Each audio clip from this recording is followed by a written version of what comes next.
Wendy Wesley. I'm a registered and licensed dietitian nutritionist here in St. Pete, Florida, and today I'm going to do 3 recipes that will kind of give you an example of what the Mediterranean diet is all about.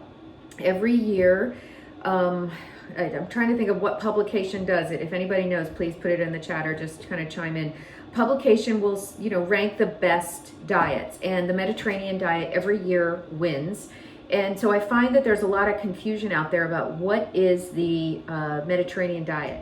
I know what it is. I'm concerned that some people think that the Mediterranean diet is lots and lots of pasta or things like that. And I'm here to tell you that there's a lot of plants in the Mediterranean diet. First and foremost, fruits, vegetables, nuts, seeds, beans, legumes, and whole grains are found in the Mediterranean diet. Also, seafood is found in the Mediterranean diet, shrimp and all kinds of different seafood, even some meat, some chicken and some beef. What's really not found too much in the Mediterranean diet is a lot of sugar, processed foods. There are some breads that are found, but I find when I study the Mediterranean diet, the breads and the pastas, things made with flour, are kind of low on the consumption list, and things that are high on the consumption list are beans and vegetables and a lot of nuts and a lot of seeds and things that it's not a vegan diet, but I would call it a plant majority diet. I would also call it a very, very high micronutrient diet. I think that's why it gets rated the #1 diet every single year, because the micronutrients in a Mediterranein diet are very, very high. It's the kind of the aggregate of all of these very, very nutrient dense foods together that in my opinion, it's the best way to eat. It's also a very, very high fiber diet.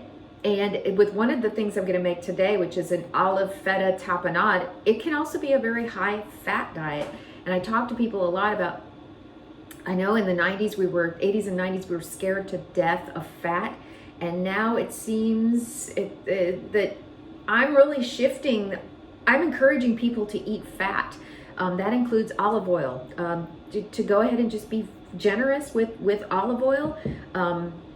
I think cheese is okay in certain amounts. I always say pick your favorite cheese, the cheese you can afford, and eat it and enjoy it without shame or guilt, but make sure it tastes good. It's like high quality, good cheese, and you really, really love it. Olives are another, they're very, very high in fat, and some people would say, I need to be careful about fat consumption. Olives are a plant fat. Eat the olives, eat the cheese. Avocados, guacamole, that may not be like from the Mediterranean region, but again, it's a plant that has high fat. Go ahead and eat it. Nuts and seeds. I'm going to talk today about nuts and seeds. These are just mixed nuts from planters, but talk about excellent plant-based fats. The beautiful thing about fats is that you eat them and they fill you up and they help you stay full for a while, so that you're not back into the kitchen, back into the break room in 60 minutes or 90 minutes looking for that next hit of refined flour or added sugar. And so I rail against foods that are very, very high in flour, kind of the breads, the bagels, big portions of pasta, of course, processed things, cookies, cakes, pies. It all has room in the diet for us, but when it is the majority of the diet, that's where we see weight gain, diabetes, cardiac disease, kidney failure, even linking high sugar, high flour, high processed diets to dementia and Alzheimer's. And so in regions of the Mediterranean, we see much lower incidence of Alzheimer's, dementia, other things like that. We're really taking a look at the way the people around the globe eat, and processing in my opinion, is the #1 culprit. It's not fat, it's not red meat, it's not vegan versus the meat, the carnivores versus the vegans. It's none of that. It's processing. And as you know, a vegan diet can be highly, highly processed. Technically, Twinkies and Oreos are vegan foods. They contain no animal products, but you wouldn't think of them as a healthy food. But I think a lot of the times we equate veganism with health, or we equate gluten-free with health. And that's not always the case, because some of the worst foods I've seen in the grocery store are gluten-free because they are so highly processed. They contain lots of preservatives, additives, emulsifiers, thickeners, all kinds of other things to make it taste like food. But it's got gluten-free on the label, and so you might see that and you say, oh, gluten-free, that must mean it's healthy. Well, you know, let's really talk about it. We're going to talk about ingredient lists. We're going to talk about processing. Definitely talk about sodium. Talk about fiber. I talk about fiber till I'm blue in the face. So the things I'm going to make today are all going to have something in common. They're all going to have some fat. They're all going to have lots of fiber, and they're minimally processed. And I promise you they're easy. I promise you they're easy, because I won't make a recipe that is complicated, because I don't want to lose you. My goal is to bring you into the kitchen, not to push you out of the kitchen. Okay. I did mention nuts and seeds, and everybody asked me about snacks. My all-time, hands down favorite snack, and I'm going to talk about this snack before I get to the cooking, is a mixture of nuts and seeds and dried fruit. So here I've added some raisins to these Planters mixed nuts. That's all this is. There's two ingredients. There's nuts, variety of nuts, and there's some salt. That's it. And then I've added some raisins, and the raisins are a single ingredient food. They are raisins, which is a dehydrated grape, basically. People will say, well, don't raisins have a lot of sugar? Yeah, technically they do, but they're all natural sugars. And the other thing is, the sugar in the raisins is all bound up in fiber. Okay. And a cardiologist one time said to me, hands down, the best piece of nutrition advice I've ever heard in my life: all of your sugars should be bound in fiber. Okay, I'll say that one more time. All of your sugars should be bound in fiber. So I'm gonna grab this apple, or this pear. This pear, does it contain sugar? Yes, it does. Does it contain a lot of fiber? It sure does. All the sugars in this pear are bound in fiber, in plant fibers. Compare that to, for instance, a glass of pear juice. Oh wait, I gotta turn this off. I'm cooking quinoa over here, and I just heard it crackling. I'm like, oh, I better turn that off. Let me move it from so it'll stop cooking. Okay.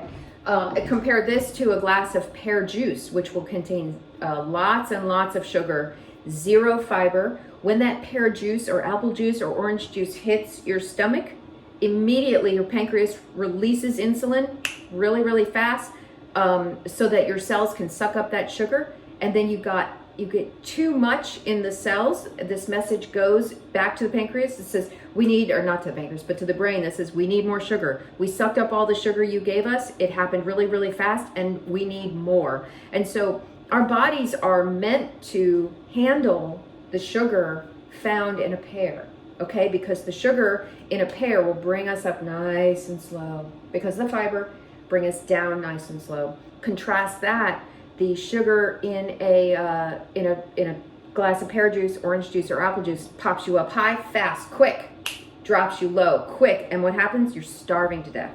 I talk to all kinds of people who will drink a smoothie in the morning, and I'll say, and so how long does that smoothie, stick to your ribs? And they're like, oh, about an hour later, I'm starving to death, and I don't understand why this smoothie makes me so ravenous. And I say, I really encourage people to eat their calories and not drink their calories.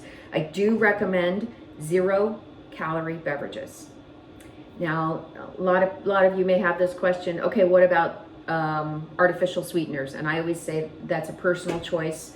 I think there's room in the diet for some artificial sweeteners. If it can help, if it prevents you from drinking, things like Coca-Cola and orange juice and other things that contain lots of sugar. And I want to say one word about Starbucks. I do see a lot of Americans drinking a lot of very, very, very high calorie Starbucks drinks that can clock in at 400, 500, 600 calories. Those are what I would consider non-nutritive calories, meaning they don't really kind of contribute anything to nutrition. They're a treat. And any more that you might not drink melted ice cream, but you would go to Starbucks and kind of get a cup of coffee with melted ice cream. But because it's coffee, you're like, oh, it's okay, it's coffee. Your brain kind of has to shift and think, wait a minute, it's kind of like dessert in a cup from a coffee store. So I could go on and on about added sugars. I love to talk about added sugars and strategies to remove them from the diet. And one way is to eat fruit and don't drink fruit. And then let's go back to snacking. So this is mixed nuts, and nuts are found in the Mediterranean diet. Don't be afraid of the fats. Eat your favorite nuts. If it's cashews, walnuts, pecans, peanuts, whatever, I don't care. I advise my clients and my patients to eat nuts. They're often really nervous about it, like, oh, I'm afraid of gaining weight. They find that when they eat nuts, they maintain their weight or even lose weight. And there's a lot of really, really good studies out there that will support the consumption of nuts and seeds, and that's like sunflower seeds, pumpkin seeds, pepitas, which also contain lots of fat. The consumption of nuts and seeds will help people maintain or even lose weight, and it's because the fat in them is satiating. There's also lots of protein in nuts and seeds too. So we're also thinking about how can I get a snack that has a lot of protein. So let's see, talk. I could talk all day about snacking and healthy snacking and Mediterranean. So I talked about added sugars and sugar sweetened beverages. I talked about nuts and seeds. And so now I'm going to make some hummus. And hummus is one of those things that you can buy commercially, no problem. It will contain a lot of salt. That's the only problem I have with hummus that you buy in the grocery store. It tends to have a lot of salt. If you make it at home, then you're in control of the salt. The manufacturer is not in control of the salt. Most people are surprised to learn that it's very, very easy to make it. I'm going to make it right in front of your eyes. So I'm going to start with a can of, these are just store brand garbanzo beans. A garbanzo bean, another name for it is a chickpea. So chickpea, garbanzo beans, that's an interchangeable phrase or way to call this food. I've rinsed them and drained them, okay? So they came in some canned juice. I poured that down the sink and I rinsed them in just some cold water. I'm gonna put them in the bowl of my food processor. This is just a regular Cuisinart food processor. I've had it for years. And I don't like a lot of gadgets in my kitchen, but the food processor is something that I will definitely use. I may need to move some things around. I don't know if you can see what I'm doing. Oh no, you can see what I'm doing. Here's the food processor right in front of me. Okay, the next ingredient I'm going to add is tahini. I bought this tahini at Trader Joe's, but there's also a brand, a national brand that you can find at Publix. Tahini is nothing but ground up sesame seeds. That's it. They took sesame seeds like in the same way they would make peanut butter. It's almost like sesame seed peanut butter, if you will. And you can see there's a layer of fat on top, just like there is in a peanut butter that's like a natural peanut butter. If you've ever looked at a natural peanut butter, you'll see that the oil and the nuts will separate. Same thing is happening with this tahini. And so I'm gonna mix it up a little bit. Again, we're not afraid of fat. We're not afraid of this fat found in seeds. This is ground up sesame seeds, and it is full of fat. It's got a lot of calories. I don't care. Don't be afraid of it. Let's use it. So I'm gonna add probably about, I'm gonna guess like a quarter of a cup. Okay, that's about a quarter of a cup of this tahini. It's called tahini, Tahini. I've made hummus without tahini when I didn't have it in the house, and it works, but tahini definitely makes it certainly smoother. Another word about the beans, and there's a dark bean, I'm gonna pull him out. Another word about the beans is I've made hummus with cannellini beans or Great Northern beans. I've also made a hummus with black beans. I know that sounds a little weird, but, and I've made a chocolate hummus with black beans. And I add sugar to that, and that becomes a dip for strawberries and other kinds of like sweet things. So I'll make a sweet hummus and serve it with sweet kinds of dippers. Okay, what I'm gonna do is add some water to this. Let me grab some water. And that's gonna help these beans and the tahini kind of form. That was maybe another quarter cup of water. So I've got can of beans, quarter cup of about the tahini, about a quarter cup of water. Put on the lid of my food processor.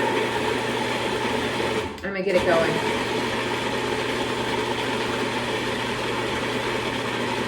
And so what I've done here is I've made just kind of a paste very, very quickly. I do like a lot of garlic in my, well, look at my shirt, needs more garlic.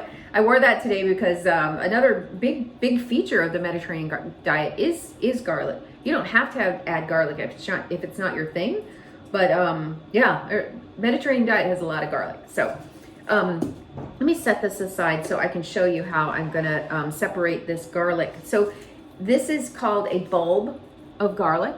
Okay, it comes sold to you in the grocery store. You can also use jarred garlic. I don't want anybody to think that if they don't do it this way, that they can't do it at all. Jarred garlic is fine. And when I have jarred garlic in the house and I don't feel like messing with garlic, I use jarred garlic. Please don't feel like you have to be a perfectionist with this. But I don't have jarred garlic today. What I do have is this. So this is what I'm going to use. So this is a bulb of garlic, and I am going to peel off a clove. Okay, so the individual pieces you pull off are called cloves. The big thing is called a bulb. It grows in the ground, and then what pops out of the top of the garlic is a green, and those are completely edible. So I want you to know, if your garlic sprouts green, you can eat the greens. They'll have a mild garlic, almost like a garlic chive. They'll be beautiful. Put them in salad or something. Okay, so here's my clove of garlic. What I'm going to do, I'm going to smash this clove of garlic on my cutting. Can you see my, yep, right here. I'm going to smash it under the blade of my knife. I'm not going to cut it like that. I'm going to hold my knife kind of perpendicular to the cutting board, and with the heel of my hand, I'm going to smash the garlic. Give it another smash. Okay, good. So what happened is that now this peel has just magically separated from this clove of garlic, and I don't have to sit here with my fingernails and peel garlic, which is that's no fun. So I've got this is the little butt of the clove where it was attached to the bulb, and cut that off. I'm going to give it just a couple of like rudimentary, like kind of big chunks, because I don't have to chop it because it's going into the food processor, because the food processor is going to do the work of that. Okay, so that garlic goes in. That's a nice big clove. I was working with garlic the other day, and the person I was teaching, she said, okay, I don't like the smell of garlic on my fingers. What do I do? And I told her, well, you need the morning's coffee grounds. Put your fingers in the coffee grounds and it'll remove that garlic smell. The other thing I do with coffee grounds, by the way, if my cutting board starts to get stinky, because I do cut a lot of onions and garlic on it, I smear coffee grounds on it and I let it sit overnight, and the coffee grounds will absorb the smells from this cutting board. I just did it about a week ago. Let's see. Yep, neutral. It has like a really nice neutral kind of wood, kind of normal smell. But before I did that, it was getting kind of stinky with all the garlic and the onions that I chopped. Okay, so what I'm going to add is, this is a mild chili powder. It's not spicy, but it does contain salt. And so therefore, I will not add salt to this because the salt is coming from the spice. If you are using spices, the only thing I want you to make sure of is, does your spice contain salt? And if so, do you need to be careful when adding it to food? Because I've ruined a lot of dishes because I didn't realize that maybe my curry powder or my chili powder or something contained salt. So you just got to look at the label. I do like to cook with onion powder and garlic powder, and both of those are sodium free. I tend to be really heavy-handed with my spices, and that's why I cook with sodium-free spices, because I've ruined so much food because of that. So I'm going to add some this chili powder, and that's going to provide the salt that is it's required to make this hummus taste great. And then one of my favorite all-time spices is cumin. This is definitely a salt-free cumin. And this is used in Spanish cooking, Mexican cooking. It's used in all throughout the Mediterranean. This is just one of those like a staple. I always have cumin in the house. This is like a staple spice for me. And a word about staples. When people are trying to kind of build up their staples so they can do more home cooking, spices can be really expensive, and if you went and bought all your spices at once, it might kind of break the bank. So I said, every time you go to the store, just tell yourself you're going to buy one spice. If you have none, just buy one spice so that you don't end up spending hundreds and hundreds of dollars on a spice. also, if there's a spice you really, really like this one, I buy them in big canisters at food, restaurant supply stores. I got these too because I use so much chili powder. I use so much cumin in my cooking. I mean, buying the little jars, I was running through it too fast. So I buy these at restaurant supply stores, like GFS is one. There's a bunch of other restaurant supply stores. I even think that Sam's or Costco will sell these kinds of spices in this bulk size. Okay. One thing I do not have today is lemon. And lemon is something that is really, I like it in hummus, but I don't have it today. It's not the end of the world. That's an important lesson because I don't want you to think, oh, I'm missing one ingredient. I guess I can't cook, or I guess I need to run out to the store, which that's time consuming and exhausting. So if I don't have lemon juice, I just will make it without, and it'll be fine because the staple ingredients, I pretty much always have the staple ingredients in the house. I always have beans in the pantry. I always have garlic. I pretty much always have a jar of tahini. It's something I've started to have. I always have oil, of course, and the spices and then the pepper. I'm gonna add some fresh cracked black pepper. Again, if it doesn't come fresh cracked, I don't care. Use the kind that comes like in those bulk with the the already cracked pepper. Please don't think you have to be perfect with this. Please, please, please. Okay, I've got all these things in here. I'm gonna put the lid on. I'm gonna turn on the motor, and then I'm gonna slowly add, and this is through the feeder tube. You see, here's the feeder tube of my food processor. It's got a little hole. You see the hole? Okay. And I'm going to turn on the motor, and I'm gonna add my olive oil through the feeder tube.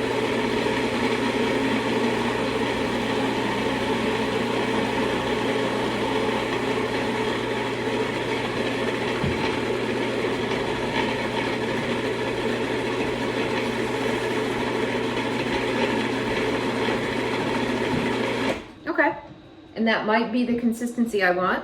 There's still some oil dripping through slowly. I'm gonna add a little bit of water because like I said, I don't have lemon juice. So I'm gonna add just a little bit of water, and that's gonna thin it. Just a little bit.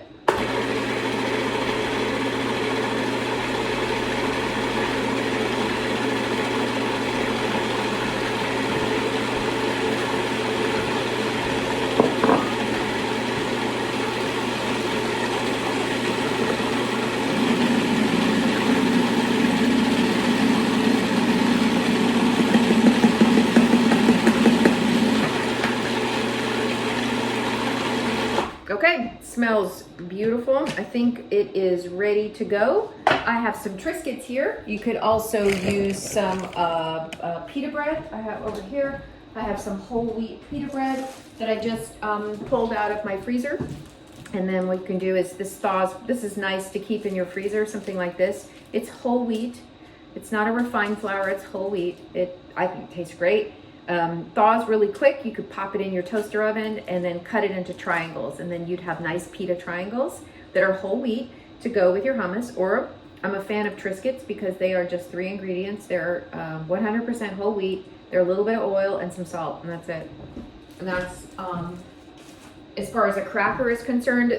I like a Triscuit for a cracker because they're whole grain, minimally processed, and they're going to help you stay full.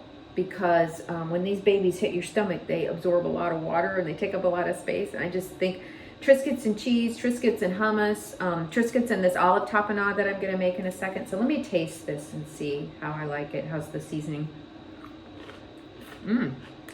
I love it. It's great. It's salty enough. It's definitely kind of smoky. And it's got a little bit of spice. I guess my mild chili powder might not be as mild as I thought because it has a little bit of spice. Sometimes I'll add a little bit of cayenne pepper to give it a little kick.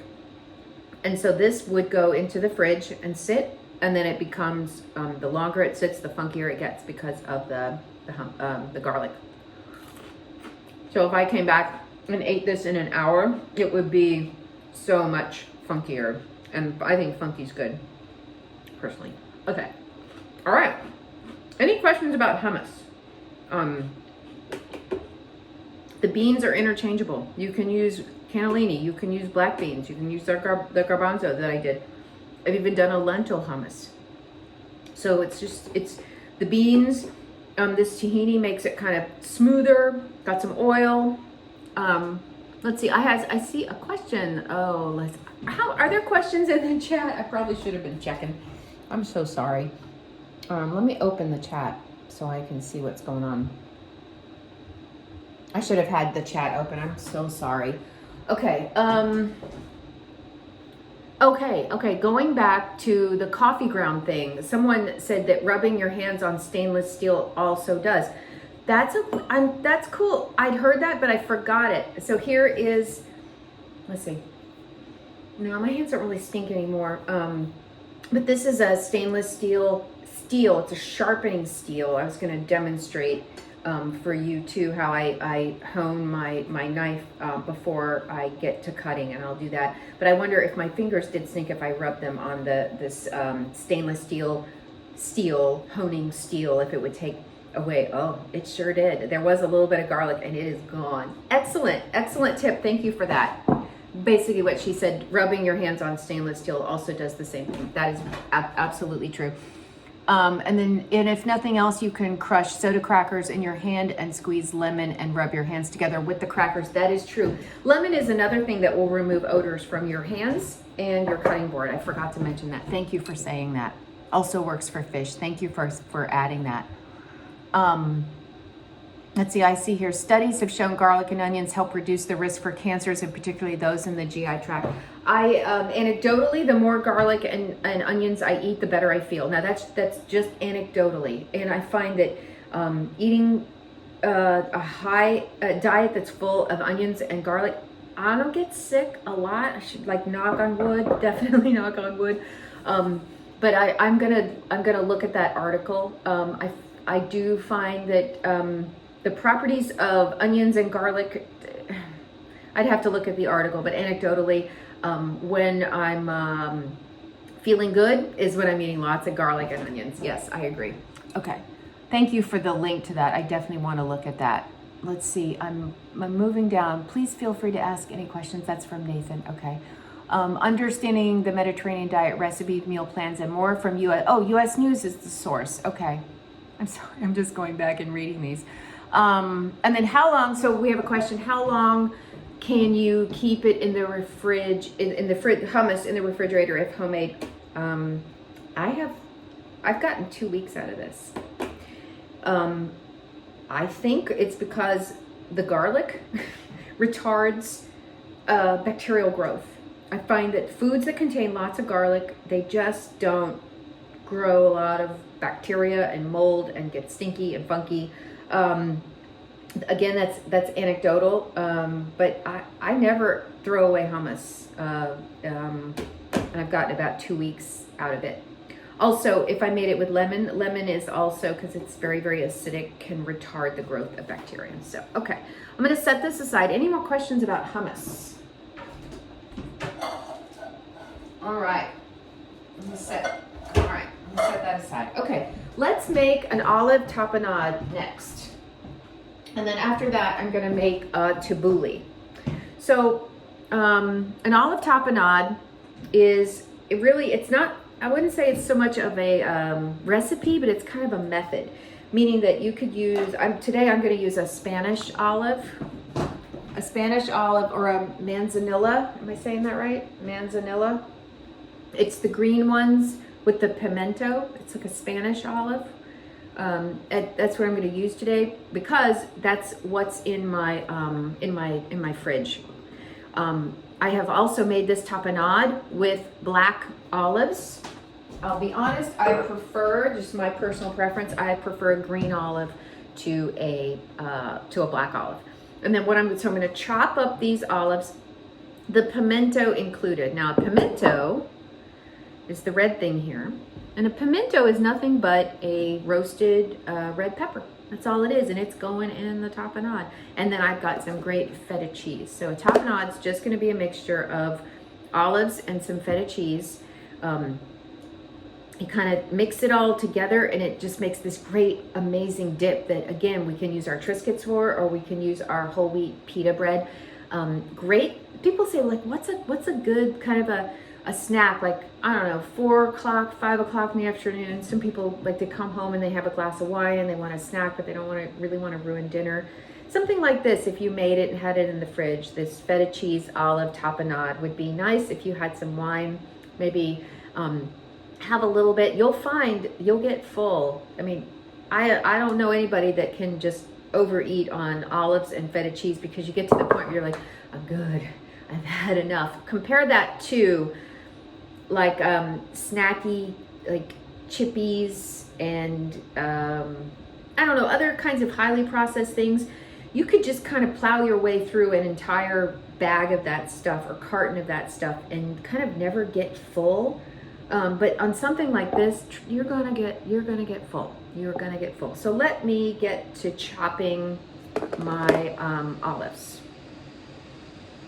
I have done this in a food processor, but because my food processor is dirty with the hummus, I'm going to do it by hand. No big deal.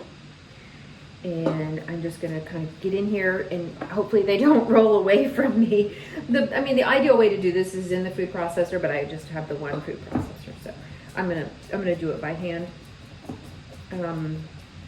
Any other questions about Mediterranean diet, or anything you want to add from the Mediterranean diet that you have really enjoyed eating? A lot of people will think that the never-ending pasta bowl at the Olive Garden is an example of the Mediterranean diet. I've worked with so many clients who are nervous. They're gonna travel to Italy, okay? They're gonna travel to the Mediterranean, and they're really nervous that they're gonna come back having gained weight. Pretty much everybody I work with who travels within the Mediterranean, they come back having lost weight. And one thing they tell me about Italian food, specifically Italian food, is that the pasta portions are very small. The bread portions aren't that big. There's a lot of vegetables. There's fruits. There's beans. There's a lot of the kinds of foods that we don't eat a lot of in this country. And so my clients will go to Italy and they'll come back and they'll say, I lost weight in Italy. Who can believe that? And I can, because the Mediterranean diet is one of these foods where the nutrients are so deep that overeating is not, I don't say possible, but it just doesn't drive overconsumption, because you're full, because you're eating real food that contains fiber, micronutrients, and fat, and you eat and you're good for hours. And that is why I love this diet so much, because it is real food that contains fat and lots of fiber, and I am not hungry. I'm satisfied. And that's what I want out of my food. I want to feel nourished and satisfied. Nobody likes to go around hungry all day. That is not a pleasant feeling. Hunger is unpleasant for a reason. If hunger didn't exist, if hunger pains didn't exist, we would die as a species. But my concern is that a lot of people are going around unnecessarily hungry. Like they're more hungry than they should be.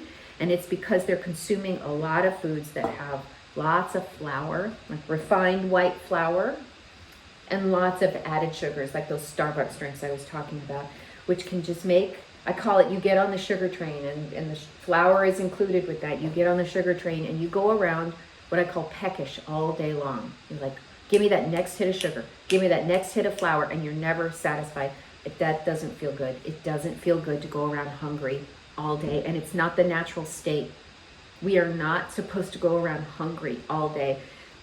Our modern food systems with high processed food, low fiber, low nutrient, high processed foods create an environment where we are insatiable. We just need, I gotta eat constantly. If you find that you are hungry all the time, let's take a look at what you're eating. It's not about calories. Let's not talk about calories. Let's talk about the nutrient density of the food. Let's eat food that fills us up, stays with us for a long time. Let me see if there's questions in the chat. Let's see. How much lemon should be used in hummus? So if I had a lemon, I probably would have put the juice of the entire lemon in the hummus because I like that flavor. I'm just bummed that I don't have lemons in the house and I didn't have time to make it to the store. I would use the juice of the entire lemon. I would, because I think it makes it bright and fresh and all that. So that's what I would use. But that could be your preference. Let's see, what is the best olive oil to have in your pantry? I like, this is an extra virgin Greek olive oil. I used to go to Tarpon Springs like twice a year to, I think y'all are in, I know you all are in Florida, so you might be familiar with Tarpon Springs. I used to go to Tarpon Springs twice a year to buy like a big jug, like the gallon metal jug of Greek imported olive oil because I just prefer it to Italian. I just like the taste better. But I found a farmer's market in St. Pete that's owned by a Greek family. And so now I just have to go up to 4th Street in St. Pete to buy my big jug of extra virgin olive oil that's from Greece. If you want to use Italian, I use extra virgin. I don't fry with it because this is not a good oil for frying because it'll smoke.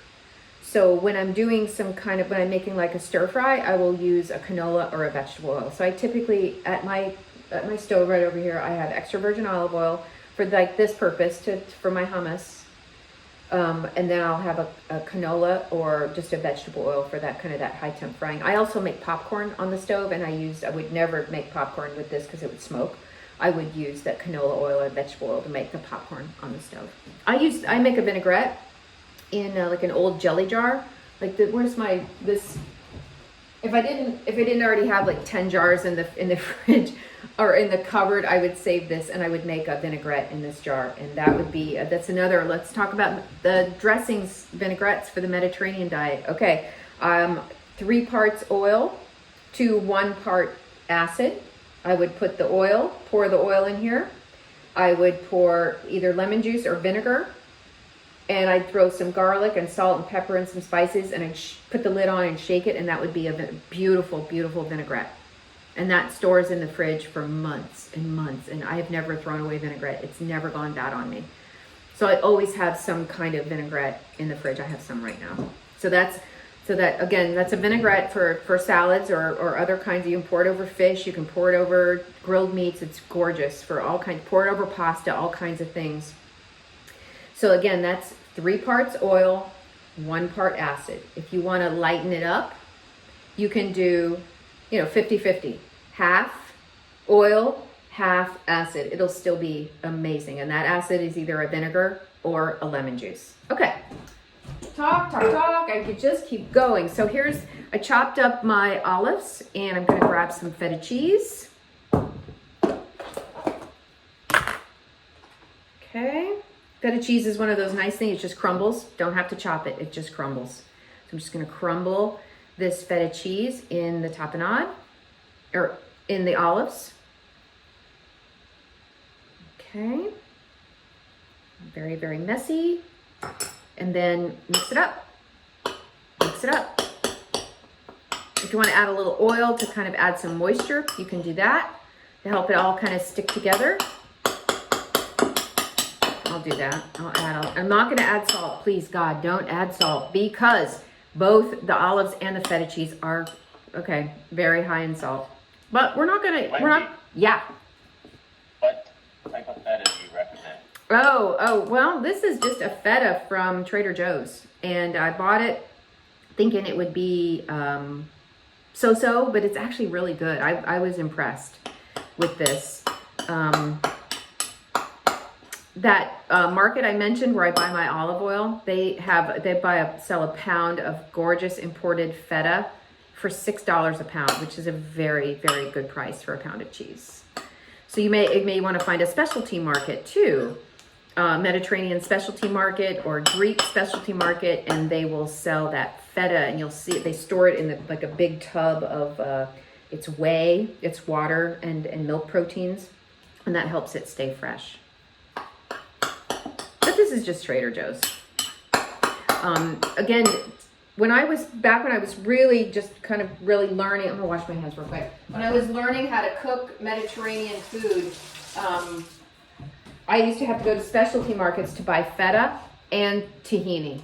And now our grocery stores have all kinds of feta, and our grocery stores will always have tahini. So it's a better day to eat the Mediterranean diet because these foods are now available. So add a little bit of olive oil to this just to kind of moisten it up, make everything kind of stick together. Maybe a little bit of cracked pepper. This cracked pepper makes everything taste great. No salt, please, no salt. And I've got this gorgeous dip that I can put on a Triscuit or on some of that pita bread I mentioned. Okay, let me have a little bite of this. I haven't made this in a long time. This is definitely a favorite. It's great for a party. Do you want to put this out for a party? Oh my God. So the reason I like this so much is sorry, I've got my mouth full. The flavor is so huge. The flavor is so huge. And this is just cheese and olives, unprocessed. Eat a little bit of this. I promise you'll be full. You may not even want dinner. You may just want wine and tapenade and say, I'm done. I'm full. It's good. You don't have to have dinner. Nobody has to have dinner. If you're full, don't eat dinner. If you're a little hungry, eat dinner. Listen to what your body is telling you. Don't eat by the clock. Eat. Listen to your belly. Listen to your body. Are you eating out of hunger, like real hunger because you need fuel? Are you eating out of emotion because you had a bad day? Because you have gotten a fight with a coworker? What I'm talking about is paying attention to emotions. And if you're eating because eating at a problem, or eating because you're angry or you're bored or you're lonely, or all of those things, there's all kinds of reasons why we eat. Some of them are based on true hunger, but sometimes they're based on emotion. Okay, one last bite. Oh, man, I love this stuff. I haven't made it in ages. I'm so happy I made it.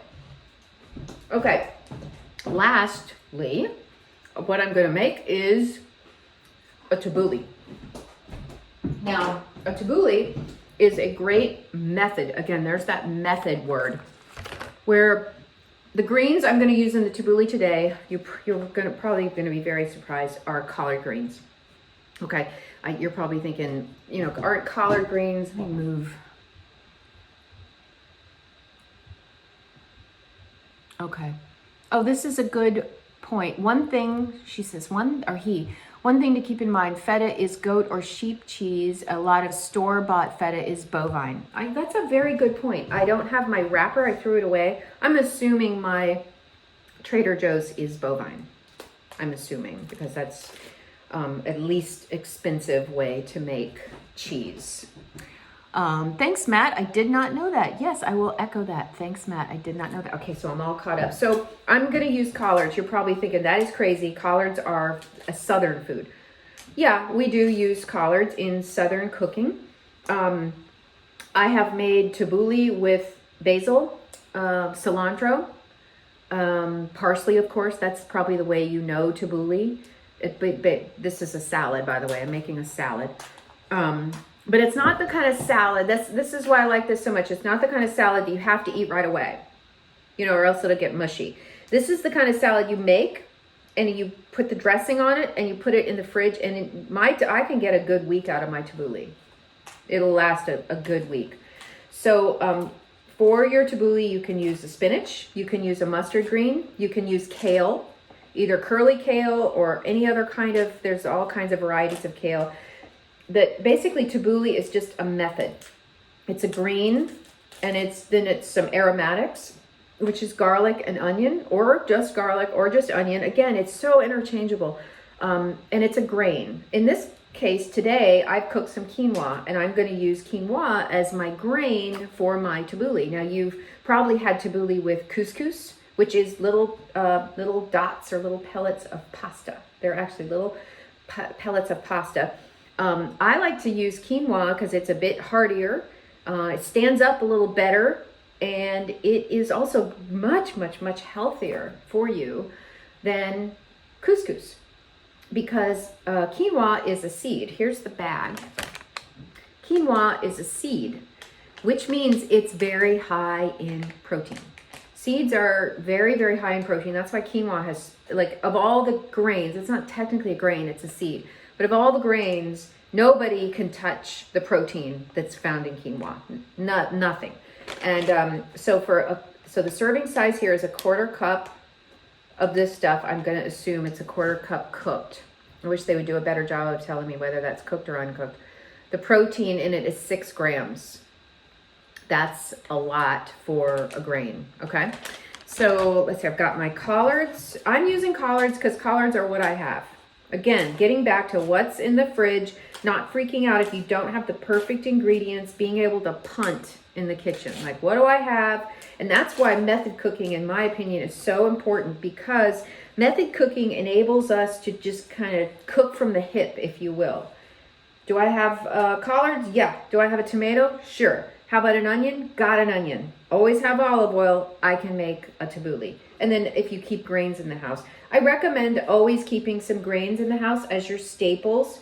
These can be rice, it can be pasta, quinoa, farro, all kinds of different grains. I recommend you always have some grains in the house. I recommend you always have some beans in the house.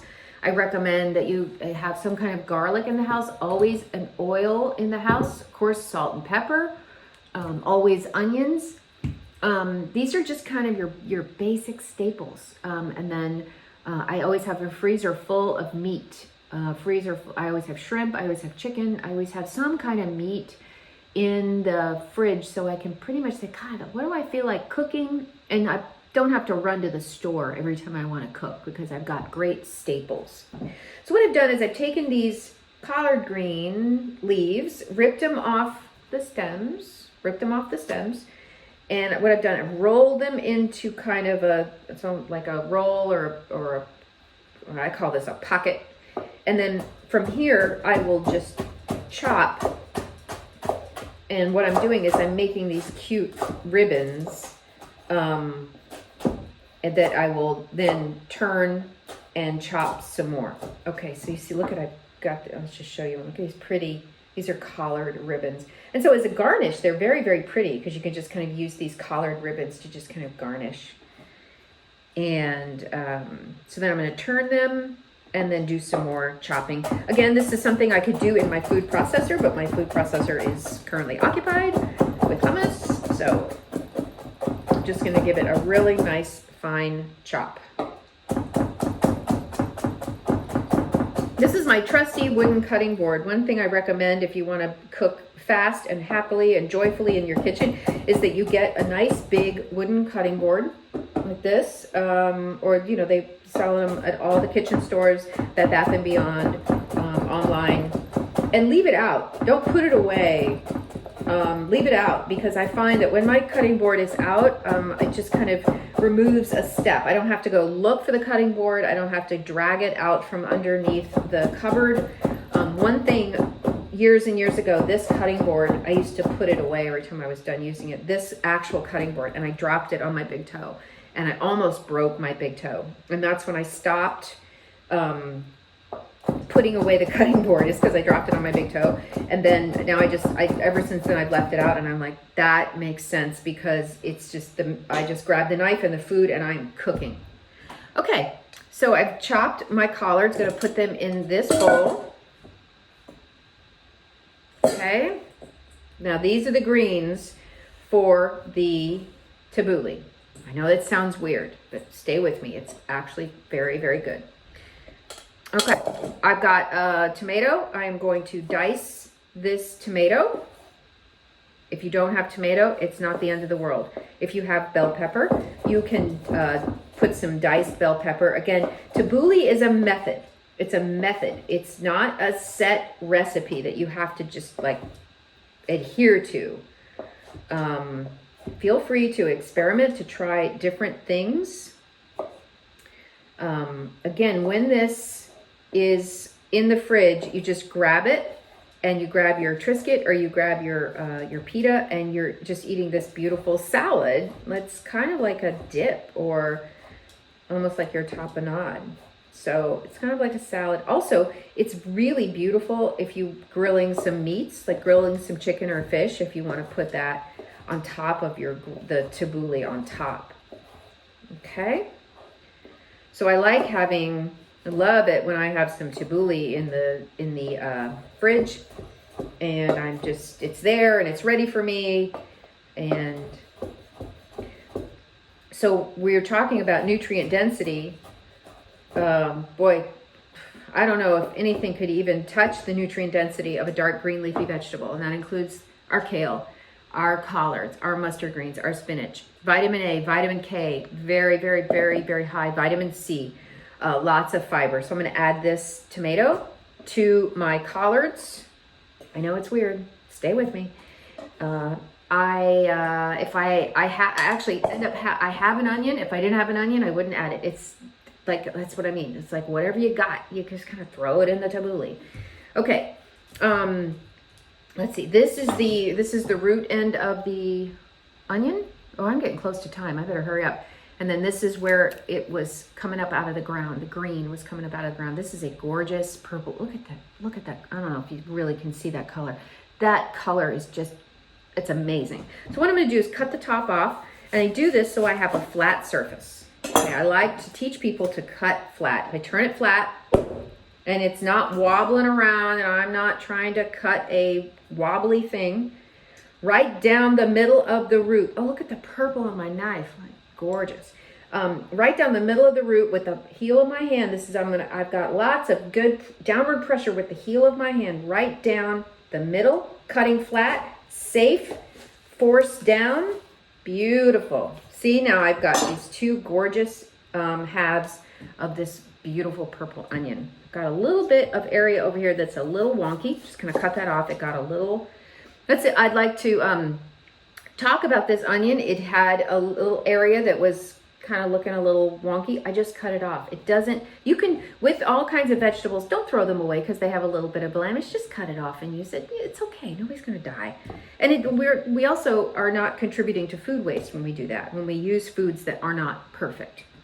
So with the, there's a little area. I'm going to cut that off. Okay. Still smells like a gorgeous onion. No rot. No, I don't smell anything weird. It's fine. Okay, so here I go. I'm going to come in. So here's the root area. Here's the root right here. I'm going to come in with my knife and I'm going to make some vertical cuts. I'm not going to cut all the way to the root. I'm going to stop just shy of the root. Okay, coming down, some vertical cuts, cutting flat, cutting safe. Okay, and then I'm going to come down and do some horizontal cuts, and this is going to give me a beautiful dice. Look at that gorgeous dice. Look at that. Just from cutting that way and then cutting this way, I've got beautiful dice. Look at that, right? Can you see that on the knife? Beautiful dice goes into the tabbouleh. Not a lot. I don't want this to be an onion salad. I still want it to be a tabbouleh salad at the end of the day. Okay, so a little bit of onion. Let me get a spoon. Here's a spoon. And then here is the couscous that I had to remove from, so it wouldn't burn because I wasn't paying attention. So this is just some it's called Tricolor couscous, and it came from this package you see right here.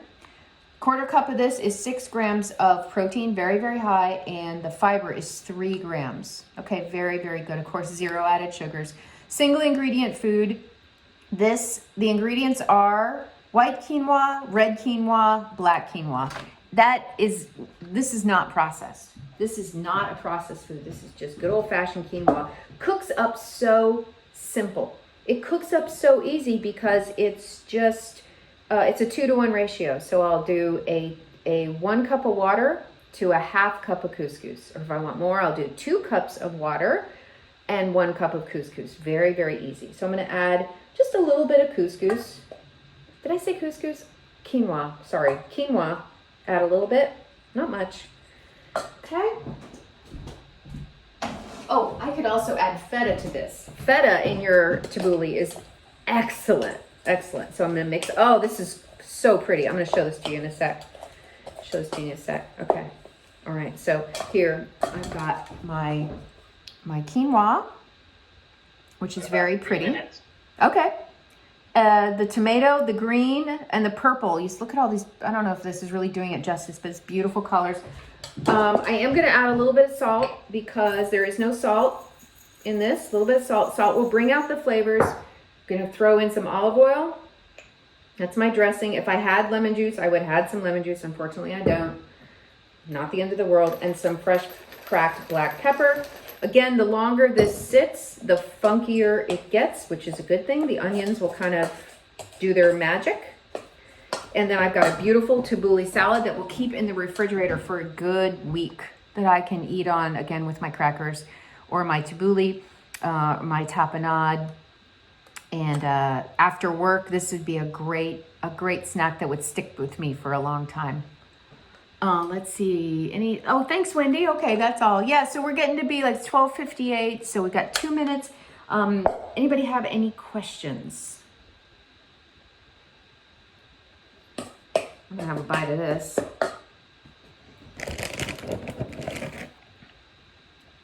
Any questions?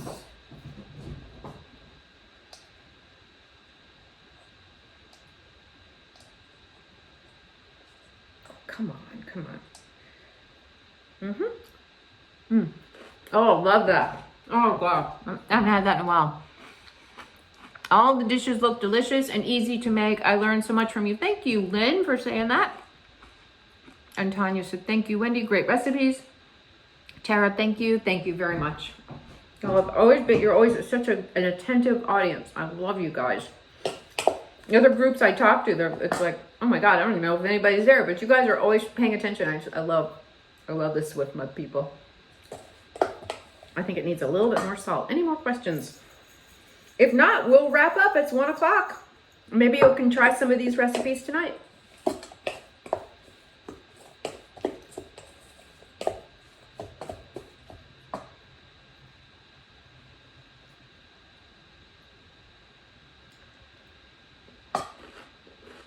Awesome. Great job today, Wendy. Oh, thank you very much. Enjoyable. Thank you.